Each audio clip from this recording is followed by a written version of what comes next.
Awanish tutorial channel में एक बार आपका फिर से स्वागत है। देखिए, जैसा कि आप थंबनेल पर देख रहे हो, जूनियर एडेड शिक्षक भर्ती 2021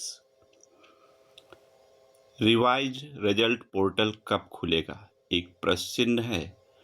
वहीं क्या सीट वृद्धि होगी या नहीं, साथ में अनुभव प्रमाण पत्र के लिए एक प्रयास जरूरी, गुणांक की चिंता छोड़कर केवल फाइनल प्रयास, अभी नहीं तो कभी नहीं। तो क्या है पूरी अपडेट, प्लीज़ वीडियो को अंत तक देखें और चैनल पर नए हो तो प्लीज़ चैनल को सब्सक्राइब कर लें। देखिए, काफ़ी भाई बहनों में एक समस्या ये है कि उनके पास अपना रिवाइज्ड रिजल्ट जो है नहीं है। इसके लिए वो पोर्टल खुलने का इंतज़ार बेसब्री से, लगभग उनका एक ही प्रश्न है कि पोर्टल कब खुलेगा। तो देखिए, पोर्टल भी खुलेगा और सीट वृद्धि भी होगी, लेकिन ऐसे नहीं। इसके लिए कहिए तो बहुत ही स्वर्णिम समय आपके लिए है, मिला है। जहां 15 तारीख से यदि आवेदन स्टार्ट हो जाता तो समस्या ये रहती कि पद वही जो जारी हुए थे वही रह जाते। लेकिन कहिए तो विभाग ने, आयोग ने आपको मौका दे दिया है। इसके लिए घरों में बैठने से काम तो नहीं बनेगा, और इसके लिए प्रयास क्या होना चाहिए, आपको माननीय मुख्यमंत्री जी से, उनके जनता दरबार में मिलिए, एडी बेसिक से प्रयास करिए, शिक्षा निदेशक से प्रयास करिए। क्योंकि माननीय मुख्यमंत्री जी ने उस दिन केवल यही आदेश दिया कि इसमें आरक्षण विवाद जो है यह न होने पाए,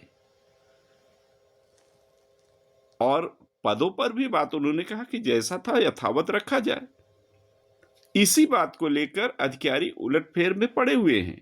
अभी कल भी मीटिंग थी, मीटिंग तो पर डे चल रही है, लेकिन अभी परिणाम सिफर आ रहा है। बघेल सर ने क्या बहाना बताया कि एनआईसी की साइट में प्रॉब्लम है, सर्वर में प्रॉब्लम है। कभी आप सोच सकते हैं, राष्ट्र स्तर की साइट में प्रॉब्लम, उसके सर्वर में प्रॉब्लम आ सकती है। इतनी बड़ी प्रॉब्लम कभी नहीं आएगी कि 6-6 दिन 8 दिन का अंतराल दे दिया जाए। तो बहुत ही अच्छा अवसर है। देखिए, कम से कम जितने पद पर आपकी भर्ती थी वो हो जाए तो और भी अच्छा है। जहां 200-300 पद घट रहे थे, अगर उसमें वृद्धि हो जाए तो क्या नुकसान है। इसके लिए आपको प्रयास करना जरूरी है। मैं तो यही कहूंगा कि अभी नहीं तो कभी नहीं। साथियों, ऐसा अवसर नहीं मिलेगा। कम से कम जिनका भी इसमें हो जाएगा उनका तो कल्याण हो जाएगा। इसलिए प्रयास सभी को करना चाहिए। चूंकि मामला यहां आरक्षण का, जहां इन्होंने विद्यालय को इकाई मानकर, यूनिट मानकर कार्य किया, अब वह इनका कार्य संभवतः विद्यालय को इकाई मानकर करना असंभव है। तो आरक्षण तो लागू होगा, उसके लिए इन्हें पुनः उसी सीट पर जाना होगा। और जैसे कि मुझे जो जानकारी मिली है, उस जानकारी के अनुसार आपको बता दें कि सीट आपकी पुनः जो 1894 या 97 कितने पद थे उस पर होने की संभावना है। क्योंकि उस पर अब कवायद चल रही है और उस पर आरक्षण भी तय किया जा रहा है। तो इसके लिए देखिए, अधिकारी आपस में क्या कर रहे हैं क्या नहीं कर रहे हैं, लेकिन कम से कम आप अपनी उत्सुकता दिखाएंगे तो अच्छा लगेगा। आपके ही बीच के अगर कोई कहा जाए अग्रणी, सबसे अग्रणी में, तो नागेंद्र पांडे जी का प्रयास हमेशा सफल रहा, सराहनीय रहा। उनका साथ संभवतः बहुत कुछ कर सकता है, क्योंकि उनकी अपनी एक अलग प्रतिभा है। पांडे जी का साथ लेकर प्रयास अवश्य करना चाहिए। और भी साथी हैं, तो सिंगरौर जी हैं, बहुत बने काफी लोग हैं, सीपी सिंगरौर साहब। तो ऐसे बहुत से अग्रणी लोग हैं। केवल अपने पद को या आप अपनी गुणांक को मत देखिए कि मेरा तो हो जाएगा। अरे प्रयास करिए, प्रयास से बहुत कुछ संभव है। चूंकि 24 तारीख बहुत दूर नहीं है, उससे और मेरा तो मानना है कि उम्मीद है कि 24 से कहीं खिसक कर दिसंबर में न पहुंच जाए, ये भी आप मान के चलिए। आप 24 की आशा मत करिए। इसलिए माननीय मुख्यमंत्री जी से जनता दरबार में मिलने का भी प्रयास होना चाहिए और इस पर पुनः देखिए, अगर प्रयास किया गया तो सफल अवश्य होगा। और जो अनुभव प्रमाण पत्र को लेकर जैसे अनुदेशक भाई बहन है जो भी प्रधानाध्यापक में लगाना चाहते हैं, तो इसके लिए भी इसी वक्त प्रयास कर लिया जाए, ज्यादा अच्छा है। कोर्ट जाने से क्या फायदा अगर हम अधिकारी वर्ग से ही काम निकल जाए। इसके लिए एक गुट बनाकर प्रयास करना चाहिए कि हम लोग भी, और भाई किस बात से हमारी नियुक्ति बेसिक शिक्षा विभाग से हुई है, तो हम संविदा पर भले ही कार्य तो वही कर रहे हैं ना, तो हमारा अनुभव क्यों नहीं मान्य होगा? अनुभव तो एक दिन का जोड़ता है।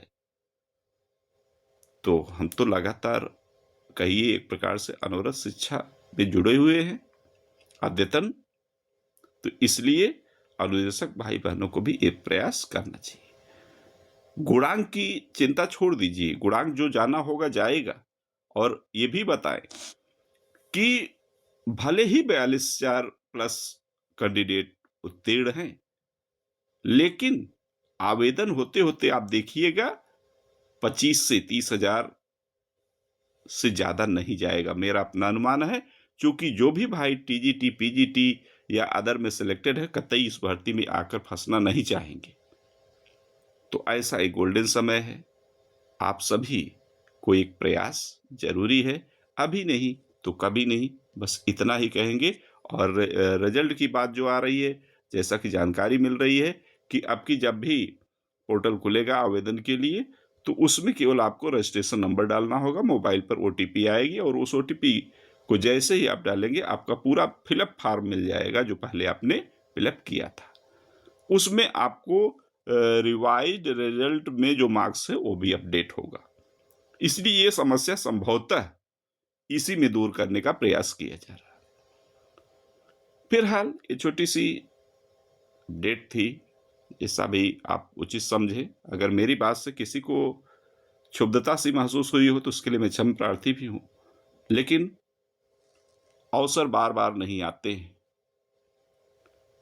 इतनी मेहनत से अगर ईश्वर को पूजा जाए ना तो संभवतः मिल जाएंगे, लेकिन सरकारी सर्विस बहुत कठिन है, सरकारी नौकरी।